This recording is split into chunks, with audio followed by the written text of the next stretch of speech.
Hello guys, welcome back to my YouTube channel. हम electric current वाला chapter पढ़ रहे हैं, उसी का हमें आज भाग 5 है, जिसमें हम पढ़ेंगे प्रतिरोधों का संयोजन, कॉम्बिनेशन ऑफ रेजिस्टेंस। हम प्रतिरोध को है जो ऐसे दर्शाते हैं, प्रतिरोध का जो प्रतीक होता है वो ये होता है, और अगर परिवर्ती प्रतिरोध है तो उसके लिए ये इसको ऐसे कर देते हैं और एक एरो लगा देते हैं। इसका मतलब होता है परिवर्ती प्रतिरोध। क्या होता है इसका मतलब? परिवर्ती प्रतिरोध। और नॉर्मल जो रेजिस्टेंस होता है, नॉर्मल जो प्रतिरोध होता है, उसका प्रतीक होता है ये। तो हमें पढ़ना है प्रतिरोधों का संयोजन, यानी दो या दो से अधिक प्रतिरोधों को जब जोड़ दिया जाता है तो उसका टोटल प्रतिरोध होता है, जो आर तुल्य होता है या आर इक्विवेलेंट होता है, वो कैसे निकाला जाता है। तो प्रतिरोधों का संयोजन होता है वो हमें दो प्रकार से कर सकते हैं। पहला प्रतिरोधों का श्रेणी क्रम संयोजन और दूसरा है प्रतिरोधों का समांतर क्रम संयोजन। तो आज हम अभी पढ़ने जा रहे हैं प्रतिरोधों का श्रेणी क्रम संयोजन, सीरीज कॉम्बिनेशन। क्या पढ़ने जा रहे हैं हम? Series combination. तो इसमें है प्रतिरोधों का ऐसा संयोजन जिसमें प्रथम प्रतिरोध का दूसरा सिरा दूसरे प्रतिरोध के प्रथम सिरे से एवं दूसरे प्रतिरोध का दूसरा सिरा तीसरे प्रतिरोध के प्रथम सिरे से जुड़ा हो। तो इस तरह के संयोजन को हम श्रेणी क्रम संयोजन कहते हैं। यानी कि यहाँ ये कहना चाहता है, एग्जाम्पल देखिए, मान लीजिए कि 3 दोस्त हैं, एक मैं हूं और मेरे 2 दोस्त और हैं। तो मैंने अपने हाथ ऐसे किए हुए हैं, तो मेरा जो ये मेरा लेफ्ट हैंड है, मेरे लेफ्ट हैंड को मेरे दूसरे दोस्त के राइट हैंड ने पकड़ा है, और मेरे दोस्त के जो लेफ्ट हैंड है उसको उसके दूसरे दोस्त के राइट हैंड ने पकड़ा है। तो इस तरह जो श्रेणी में एक संयोजन हुआ है हम लोगों का, उसे क्या कहते हैं हम? श्रेणी क्रम संयोजन। यानी कि हम सब लोग एक श्रेणी में है। आप लोगों ने चैन वाला गेम खेला होगा बचपन में, जिसमें ऐसे चैन लगाई जाती है और फिर आपका एक दूसरा दोस्त है उसमें से निकल के जाता है। तो वो कौन सा संयोजन होता है? वो श्रेणी क्रम संयोजन होता है। तो वही है कि प्रतिरोधों का ऐसा संयोजन जिसमें प्रथम प्रतिरोध का दूसरा सिरा दूसरे प्रतिरोध के प्रथम सिरे से एवं दूसरे प्रतिरोध का दूसरा सिरा तीसरे प्रतिरोध के प्रथम सिरे से जुड़ा हो। और इसमें क्या होता है? प्रत्येक प्रतिरोध में विद्युत धारा आई समान होती है। विद्युत धारा आई समान में विभवांतर भी भिन्न होता है। विभवांतर भिन्न होता है, यानी कि देखिए, ये R1, R2, R3 3 प्रतिरोध लिए हमने, जिन्हें श्रेणी क्रम में लगाया हुआ है। तो इनमें यहाँ से एक विभवांतर V है, एक बैटरी लगाई हमने, तो इसमें यहाँ से जो करंट फ्लो हो रहा है वही करंट यहाँ R1 में जाएगा, वही करंट R2 में जाएगा, वही करंट R3 में जाएगा। लेकिन जो विभवांतर है टोटल V है, इन सब में डिवाइड हो जाएगा, V1, V2, V3। A से B तक जो विभवांतर है वो V1 है, P से Q तक विभवांतर है वो V2 है, और Q से B तक जो विभवांतर है वो V3 है। तो इसलिए इसमें कहा गया कि प्रत्येक प्रतिरोध में विद्युत धारा आई समान, यानी कि हर एक प्रतिरोध R1, R2, R3 में करंट तो आ ही जाएगा, लेकिन विभवांतर भी भिन्न भिन्न होगा। तो अब देखिए इसका हमें कैसे फॉर्मूला कैसे निकालेंगे। हम जानते हैं ओम के नियम से V बराबर IR होता है। तो प्रतिरोधों R1, R2, R3 पर उत्पन्न विभवांतर क्रमशः R1, R2, R3 पर उत्पन्न विभवांतर क्रमशः क्या होगा? V1 is equal to IR1। Current तो इसमें आई जा रहा है और रेजिस्टेंस कितना है? R1, तो IR1। V2 is equal to I current R2, IR2। V3 is equal to IR3। तो अब हमें देखना परिपथ, ये टोटल क्या है? परिपथ। इसमें एक बंद लूप बन गया, मतलब तो उसे क्या कहते हैं? परिपथ कहते हैं। A व B के मध्य उत्पन्न विभवांतर, परिपथ में A व B के मध्य उत्पन्न विभवांतर क्या होगा? टोटल जो V है वो किस में डिवाइड हो रहा है? V1, V2 व V3 में। तो टोटल V1, V2, V3 किसके इक्वल होगा? V के। तो हम यहाँ से क्या लिख सकते हैं सर्किट से? V is equal to V1 plus V2 plus V3। अब हम जानते हैं V is equal to IR, Ohm के नियम से टोटल करंट और टोटल रेजिस्टेंस R इक्विवेलेंट, जो हमें फाइंड करना है। और V1 के जगह IR1, V2 की जगह IR2, V3 की जगह IR3। तो यहाँ से क्या हो जाएगा? I कॉमन लेंगे तो I से I कैंसिल, और R इक्विवेलेंट निकल के आ जाएगा R1 plus R2 plus R3। यानी कि जितने भी रेजिस्टेंस है जो श्रेणी क्रम में सीरीज में लगे हुए हैं, मान लीजिए 3 रेजिस्टेंस है जो सीरीज में लगे हुए हैं, इन तीनों का योग कर देना हमें, R1 plus R2 plus R3। अब आगे देखिए, यदि n प्रतिरोध श्रेणी क्रम में हो, यानी कि n हो, मैं अभी जैसे हम लोग दोस्त 3 थे, तो ऐसे ही हम लोग n दोस्त खड़े हो, मुझे नहीं पता कितने दोस्त है, n हो मतलब, तो कितना होगा? R1 plus R2 plus R3 plus dot dot dot plus RN। तो ये इसका फॉर्मूला हो जाएगा। अब नेक्स्ट देखिए, यदि R1 R2 R3 dot dot dot जितने भी दोस्त है, हम जितने भी दोस्त है उन सबका मतलब में जो रेजिस्टेंस है वो इक्वल है। तो ये जितने भी रेजिस्टेंस है इनका यदि जो प्रतिरोध है वो इक्वल है, R के बराबर हमने माना है, तो R plus dot dot dot N बार R, यानी कि हम क्या लिख सकते हैं, R equivalent is equal to N R। तो ये श्रेणी क्रम संयोजन है। आई होप आपको समझ में आया होगा। अब हम देखते हैं इसके कुछ एग्जाम्पल। तो क्वेश्चन नंबर 1 देखिए। क्वेश्चन नंबर 1 में क्या है, दो रेजिस्टेंस जो श्रेणी क्रम संयोजन में है। तो हम जानते हैं यहाँ पे R इक्विवेलेंट क्या होगा, क्वेश्चन नंबर 1 का कर लेते हैं। क्वेश्चन नंबर जो 1 का होगा, R इक्विवेलेंट क्या होगा, R तुल्य, हिंदी में बोले तो R तुल्य is equal to R1 plus R2, क्योंकि ये श्रेणी क्रम में है। तो यहाँ से R1 की वैल्यू कितनी है 5 प्लस R2 की वैल्यू 4, तो 5 और 4 9 ओम, इसका आंसर हो जाएगा। और नेक्स्ट क्वेश्चन नंबर 2 देखिए। क्वेश्चन नंबर 2 में क्या है, 1 2 3 तीन रेजिस्टेंस है जो श्रेणी क्रम में है। तो यहाँ पे क्या हो जाएगा, R equivalent is equal to R1 plus R2 plus R3 is equal to 7 plus 8 plus 3, तो टोटल कितना हो जाएगा 18 ओम। अब नेक्स्ट देखिए, नेक्स्ट जो क्वेश्चन है इसमें देखिए 5 ओम का 25 रेजिस्टेंस है। इसका मतलब क्या है, R1 R2 R3 dot dot dot dot R 25, यानी कि 5 जो ओम के हैं, जो 5 ओम के प्रत्येक का मात्रक क्या है, ओम है। 25 रेजिस्टेंस है, तो इसका क्या होगा, हम जानते हैं कि R इक्विवेलेंट होगा इसका जब R1 plus R2 plus dot dot dot dot dot RN होता है, तो इसकी वैल्यू होती है NR। जब प्रत्येक R के बराबर हो तो इसकी वैल्यू क्या होती है, NR होती है। तो यहाँ पे N की वैल्यू कितनी है 25, N बराबर क्या है यहाँ पे 25, और R की वैल्यू क्या है 5 ओम, प्रत्येक की वैल्यू 5 ओम।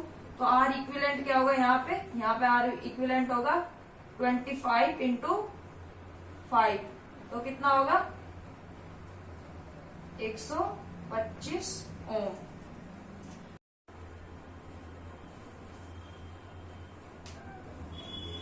अब हम देखते हैं parallel combination of resistance.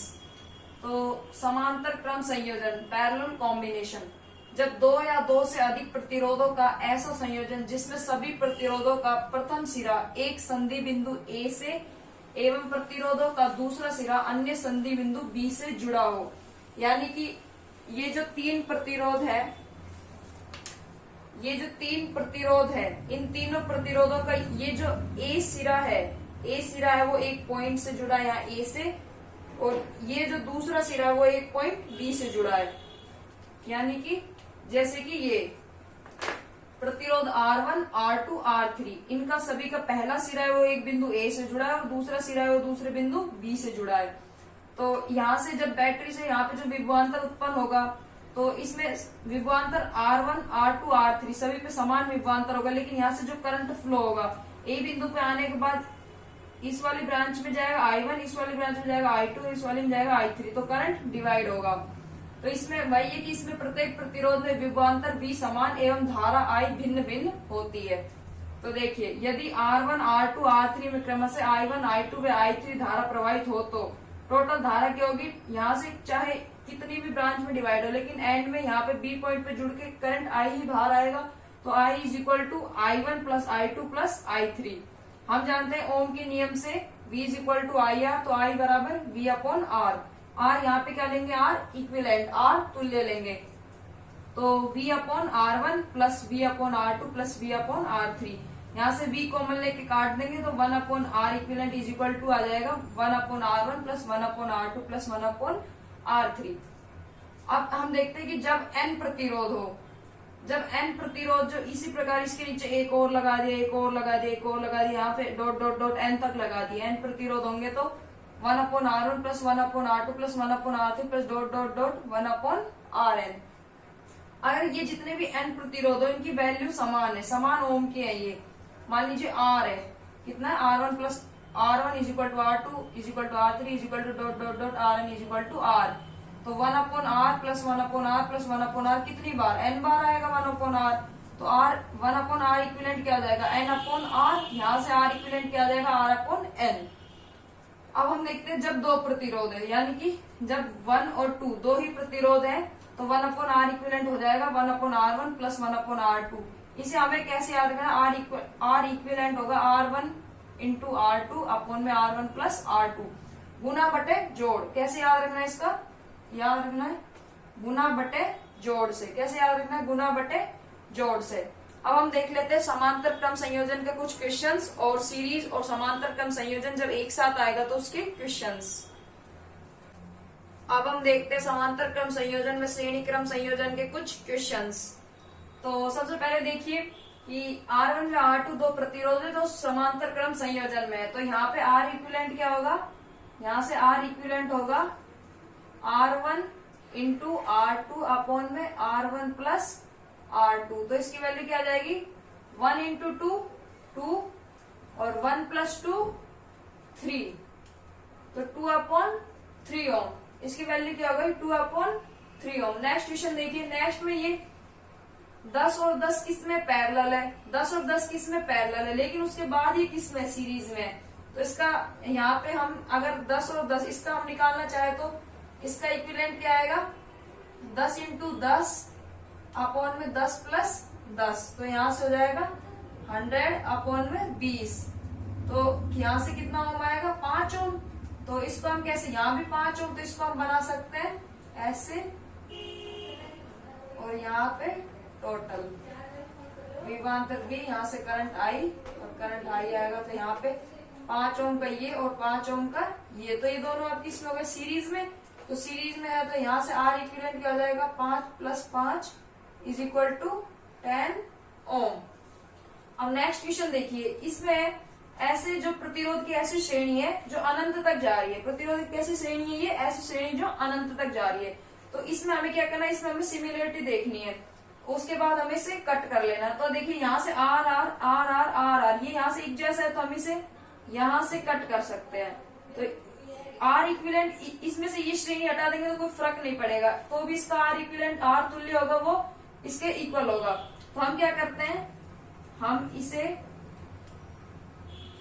Are R A व बी, इसके मध्य हमें टोटल प्रतिरोध ज्ञात करना है, और इसे हम क्या मान लेते हैं आर इक्विवेलेंट। इस पूरी का आंसर हमने क्या मान लिया आर इक्विवेलेंट। ओके, तो अब हम सबसे पहले इसे सोल्व करेंगे। तो इसे सोल्व करेंगे तो इसका आंसर क्या आएगा, ये दोनों पैरेलल में है, तो इसका आंसर आएगा यहाँ से R equivalent into R upon में आर इक्विवेलेंट प्लस आर गुना बटे योग। इसको सोल्व करेंगे तो इसे हम यहाँ पे लिख सकते हैं ऐसे, ये हो गया आर और इसकी वैल्यू हो गई ये यहाँ पे, और ए व बी। अब ये दोनों किसमें श्रेणी क्रम संयोजन में, तो इसमें क्या करना है हमें प्लस आर कर देना है, यहाँ पे हमें क्या कर देना प्लस आर, यानी टोटल जो वैल्यू होगी यहाँ से हम लिखना स्टार्ट करते हैं R equivalent is equal to R plus ये वाली value R equivalent into R upon में आर इक्विवेलेंट प्लस